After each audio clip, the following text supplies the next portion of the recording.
जीवन में बड़ा लक्ष्य हासिल करना चाहते हो तो अपनी योग्यता को निखारना चाहिए। योग्यता से ही मुश्किल काम आसानी से पूरे हो जाते हैं। साथियों, मुश्किल लक्ष्य निभाने हो, पूरे करने हो तो अपनी योग्यता को निखारिए। योग्यता आफ्टर ऑल है क्या? हर चीज के लिए अपनी अपनी योग्यता चाहिए। अगर आप नाव चलाना नहीं जानते तो फिर नौकायान की प्रतियोगिता में कैसे जीतोगे, है कि नहीं? अगर आप क्रिकेट खेलना नहीं जानते तो फिर आप क्रिकेट के अंदर पार्टिसिपेट कैसे करोगे? और अगर आपको एग्जाम पास करना है और एग्जाम पास करने के लिए जो आवश्यक योग्यता है वो आप में नहीं है तो निश्चित ही आप लोगों को उस पर काम करना होगा। तो आप पूछेंगे सर एग्जाम पास करने के लिए योग्यता क्या चाहिए? ये तो सबको पता है कि योग्यता के नाम पर पढ़ाई सबको पढ़नी है, उसके बावजूद भी सिलेक्शन नहीं होता। आधे से ज्यादा विद्यार्थी तो अपने जीवन काल में परेशान इस बात से होता है कि जो पढ़ना चाहिए था वो मैंने पढ़ लिया, उसके बावजूद भी सिलेक्शन क्यों हैम्पर हुआ ये नहीं पता, है ना? तो उसका जवाब क्या है ना साथियों, कि हम लोगों को पढ़ना तो समझ में आता है। आज ऑनेस्टली मैं अक्सर विद्यार्थियों को हर क्लास में इस लाइन के बारे में बोलता हूं।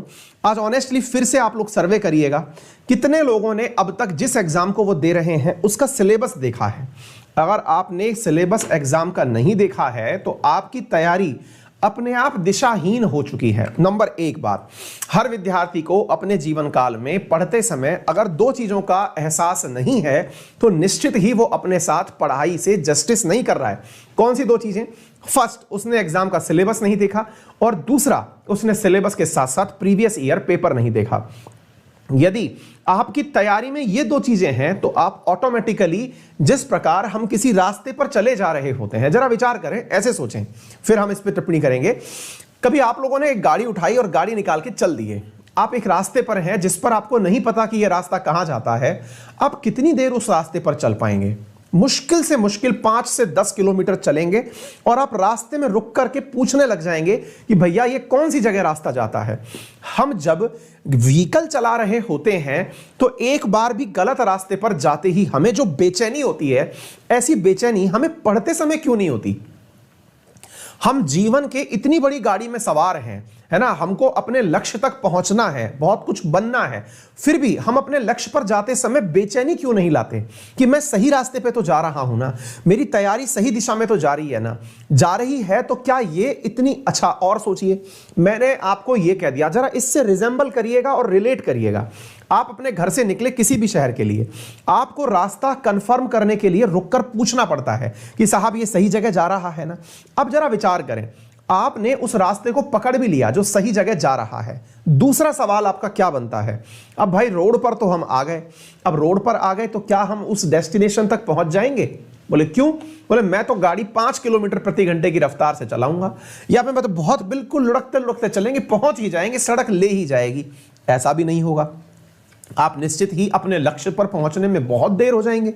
इसका मतलब आपको सबसे पहले तो दिशा पता हो कि आपको जाना कहां है, दिशा के बाद गति पता हो कि आप किस गति से जाना चाहते हैं, क्योंकि यह तो आप पर निर्भर करता है कि आप अपने एग्जाम को 1 साल में क्वालिफाई करना चाहते हैं कि पंचवर्षीय योजना बनाना चाहते हैं।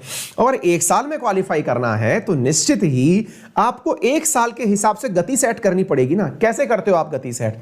कि भाई जैसे अलवर से दिल्ली 125 किलोमीटर है तो मुझे पता होना चाहिए ना कि मुझे 2 घंटे में पहुंचना है तो 62 की स्पीड से चलना पड़ेगा। अगर मुझे 3 घंटे में पहुंचना है तो 40 की स्पीड से चलना पड़ेगा।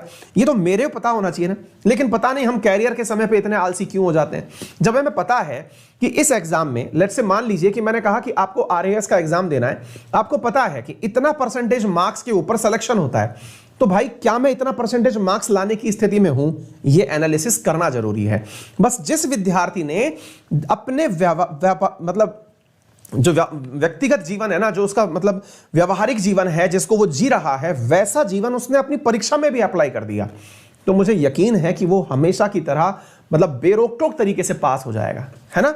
तो बस इसी पॉजिटिविटी के साथ में आज के सेशन को शुरू करते हैं। आज की जानकारियों में स्पेशल क्लासेस की सूचना। स्पेशल क्लासेस में आज एशिया मैप का आखिरी दिन है।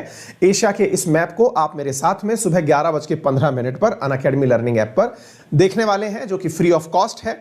फीस के नाम पर केवल अंकित 10 रेफरल कोड आपको इसमें लगाना है। इसके अलावा मेरे द्वारा एसएससी के अंदर इंडियन ज्योग्राफी पढ़ाई जा रही है।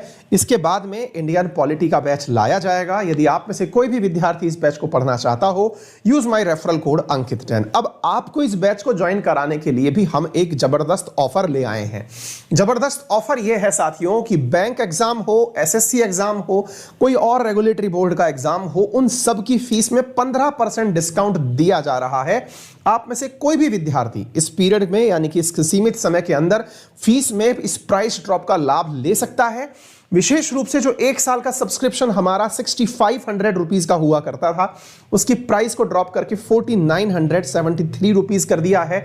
यानी कि एक प्रकार से 1500 रुपए का प्राइस ड्रॉप इसमें हुआ है। आप में से कोई भी विद्यार्थी इसके अंदर एनरोल कर सकता है अंकित 10 रेफरल कोड यूज करके। उसे से एसएससी कैटेगरी के अंदर ये जो क्लासेस हैं मात्र 5000 रुपए में साल भर के लिए कंप्लीट स्टैटिक जीके के साथ में मैथ्स की क्लास, रीजनिंग की क्लास, आपकी इंग्लिश की क्लास, अभी आने वाली भविष्य की सारी क्लासेस, जो प्रीवियस रिकॉर्डेड क्लासेस हैं, पैरेलली जितने एडुकेटर्स पढ़ा रहे हैं, उन सब की क्लासेस आपको यह उपलब्ध हो जाती हैं। लिमिटेड पीरियड ऑफर है, कम समय के लिए यह ऑफर उपलब्ध है, आप इसे एक्सेस कर सकते हैं। इसमें आपको मेरी जो इंडियन ज्योग्राफी चल रही है वो डे 1 से आपको इसका लेक्चर प्राप्त हो जाएगा। आप इसे ज्वाइन कर सकते हैं। ठीक है।